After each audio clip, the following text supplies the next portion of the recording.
When you have a special needs child, the umbilical cord is never completely severed. You're always worrying about them and they always need your help.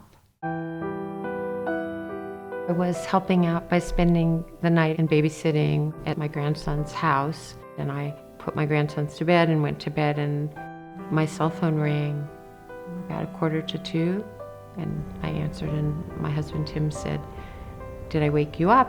And I said, "Yeah." And he said, "Are you fully awake?" And I said, "Yeah." And he said, "It's not good. I just got a call from Boulder Community Hospital. They just brought Aaron in. He's been beaten in the head with a baseball bat. It's not good."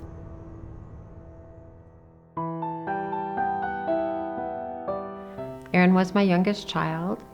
He has 2 older sisters, and he was really cute. Blonde hair, big brown eyes. He just sort of was born loving bicycles. That's his first 2-wheel bike, and you can see how happy he was. When he was about 3, his disabilities began to show up. So then we embarked on this journey of trying to figure out exactly what was going on with him.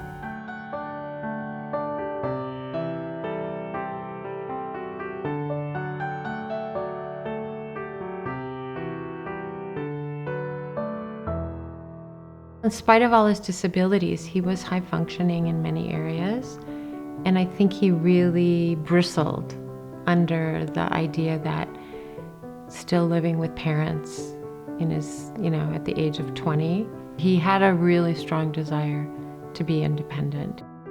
So the year he turned 21 and services kind of stopped for him because his Medicaid waiver wasn't funded. We did a lot of exploration of what kind of independent living programs we could send Aaron to, where he could learn more skills so he could fulfill his dream of being independent.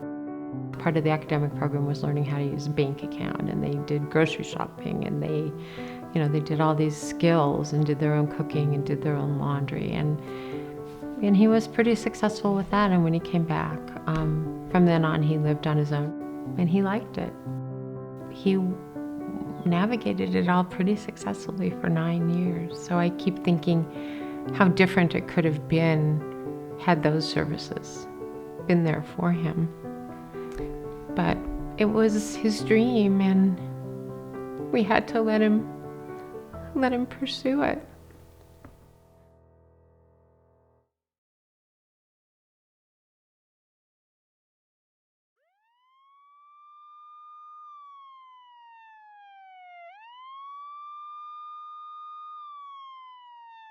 I got to the hospital just in time to see Aaron very briefly before they took him into surgery. We knew it was pretty serious, so we waited, and it was surreal because there were no other people in the waiting room, in the ICU waiting room. Time just dragged on, and finally, just before 7, people from the police department came and started to tell us that they were trying to catch the people that might have done it, and then it just sort of all unfolded. And then the doctor came out and told us that she'd had to remove, both sides of his skull. When we saw him, his face and his head was always really swollen. So it didn't really seem like Aaron. On the doctor's advice, we let him go for a week, where they would keep him really still to try and give his brain time to kind of heal. And then they would wake him up periodically. They call it a sedation vacation, and test his neurological abilities, and he was never responsive. So after a week, we had to let him go.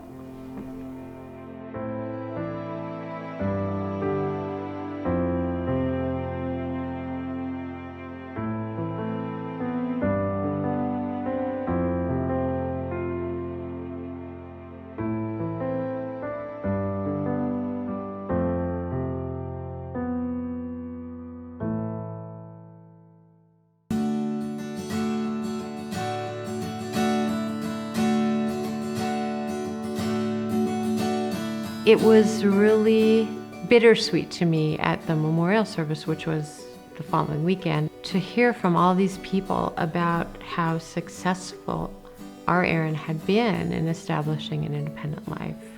It was really remarkable because the rabbi and I decided that we would let anybody that wanted to speak. And people lined up, and so many people lined up, and they had very special things to say. And we had no idea he had such a large presence in his own community. One group that came out to speak was the Thursday Night Cruisers. The Thursday Night Cruisers is a very loosely organized group of people that get together. They meet every Thursday. They dress up sometimes and they decorate their bikes. And he found out about it, I don't know how, and he was religious about it.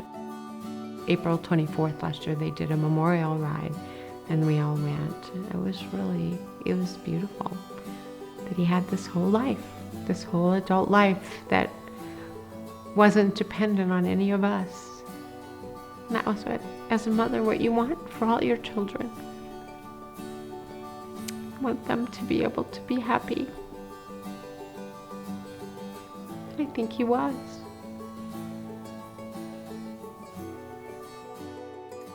During that long week when he hung between life and death, and as the days went by and it seemed less and less likely that we were going to get a miracle, I thought, what am I going to do? It's real important to me that he not be only remembered as a murder victim. I thought,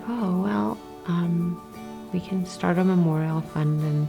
And I said during that hard week that if I could start this memorial fund and know that I had helped one person change their life, it would be enough. Just to make something positive come out of this horrible tragedy, to turn it around in some way and use our situation and Aaron's life to do better for other people.